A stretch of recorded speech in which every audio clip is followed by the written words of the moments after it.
Hey everybody, another video here. We are hoping that all of these videos are giving you a bunch of different things to work on.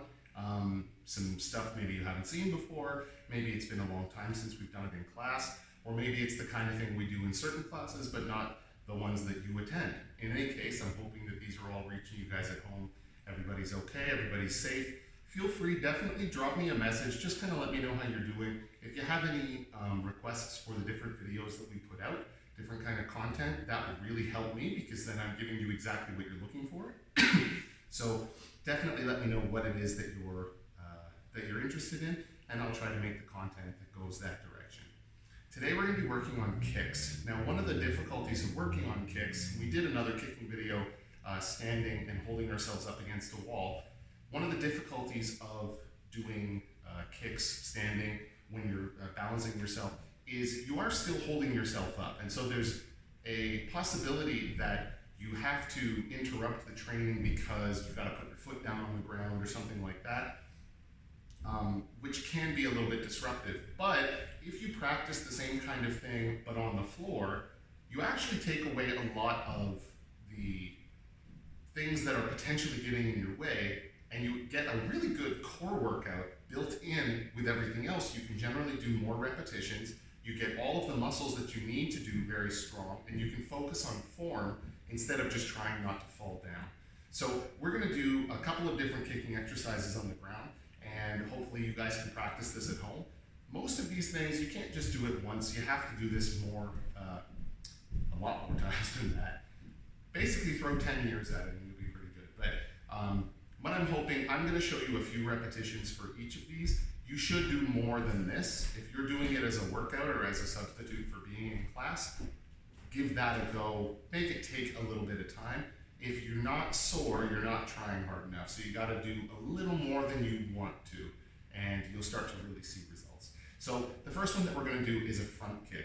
Now, a front kick when you're standing, there's a whole bunch of hip involvement. There's a whole bunch of potentially messing around with distance depending on where the person is.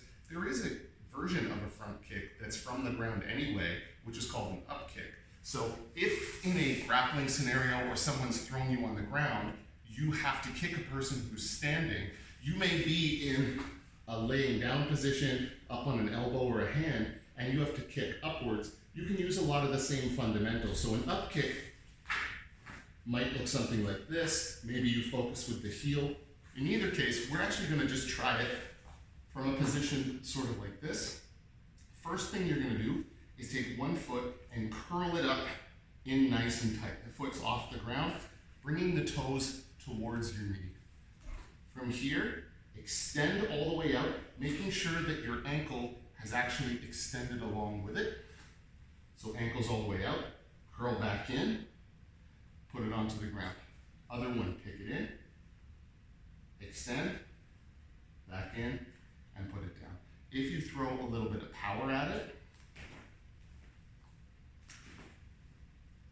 you're in good shape, you can definitely do it. In some ways, doing it slow is going to require a lot more effort of muscularity than it would the other way. So I think it's probably a good idea to do both. Maybe do 15 or 20 reps with each foot when you're doing it slow, and then another when you're doing it fast. The one thing I'll caution you to do, or to not do, don't let your foot flip upwards. You have to extend so that it moves in a straight line, okay? Next one for side kicks. For this one, we're gonna be laying onto our side. I'm positioning myself up onto my elbow, on my hip, and the foot that's close to the ground, I'm gonna curl inside. This is gonna be my structure so that I can have some balance. My top foot's the kicking foot. I'm bringing my knee in as high as it can, and my top hip is turning backwards. So my belly button points towards the floor. As I extend, I'm gonna lift my hip, turning my belly button more towards the ground, and firing upwards and outwards with a side kick this direction. One thing that you can check, or you can have a family member check, is whether or not you have good alignment from your heel through your hip all the way to your head. If I show it this way,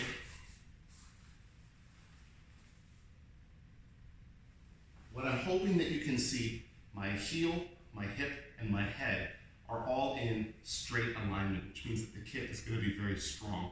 If on the other hand, I'll see if I can maybe show the angle.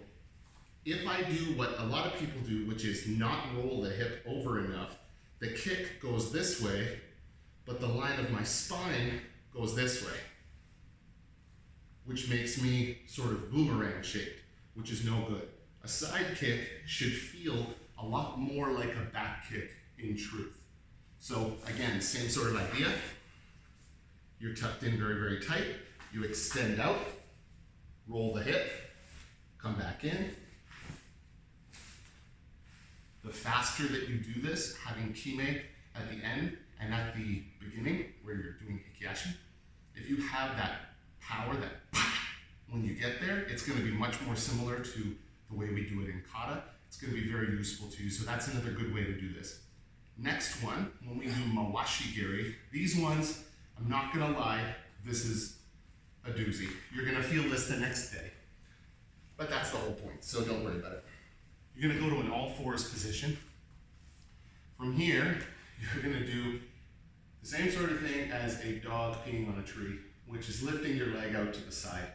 When you're doing this, you want to make sure that your knee gets to be about as high as your hip, and you're pulling it what will be this way towards your shoulder. You don't want to let your leg go way behind you. So from this position, I want to pull my knee up, not behind me, not extending it, but flexing it in. You should be feeling a whole bunch all over here when you do. Now remember, it's mawashi giri, roundhouse, so you're going to be pointing the foot outwards. So from here, I extend out, pull back in, extend out, pull back in. You'll do this on both sides of the body. If you want to do it slowly, that's harder. If you want to do it quickly, it's good, it's not amazing, so maybe do both. I would make a suggestion because I like you and I want this to go well.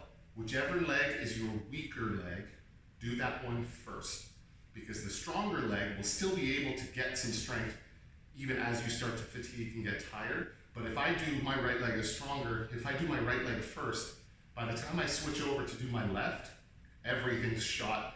I'm not going to be able to finish. So doing a whole bunch of reps in one direction and then another are going to help you both ways. Last one, this is going to actually involve a bit of abs as well as the kick. We're going to be doing a back kick. We're going to be in the all four position this way.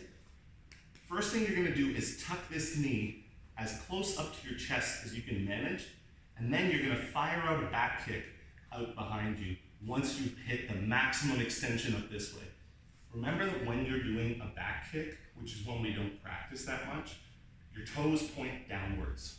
If you turn them, it turns into a side kick, which is not what we're doing right here. So from this position, I'm going to be curling my knee up, firing out a back kick, returning up, and you're having a big extension movement and then a contraction movement, and your whole body has to support it. So just like with the other techniques, you would be doing this on both legs, multiple repetitions each one. If it gets you sweaty, we're doing our job. Everybody stay safe. Hope to see you guys very, very soon, and have a good one.